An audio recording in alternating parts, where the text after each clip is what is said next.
Trending ang maituturing ang grand comeback ang pagbabalik ni Bella Padilla sa talent agency na unang naniwala sa kanyang talento at kakayanan, ang Star Magic. Siya ay nadiskubre ni Jet Valle, isang talent agent noong 2004, hanggang sa naging bahagi ng Star Magic Batch 15.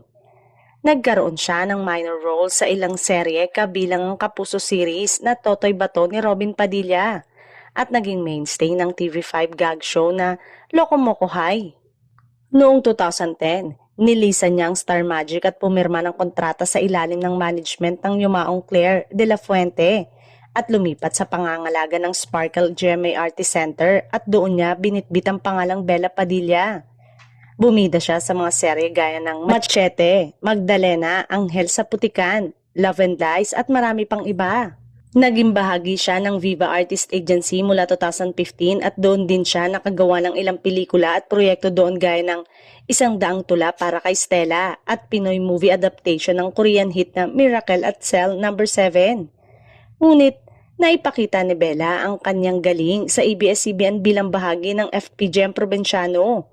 My Dear Heart, Sino ang May Sala, Mia Culpa at ang pagiging guest co-host ng noontime show na It's Showtime. Pinasok na rin niya ang pagiging author, screenwriter, producer at direktor na lalong nagpaganda sa kanyang karir. At ngayong taong ito tila full circle, eto para kay Bella ngayong parte na siya ulit ng Star Magic.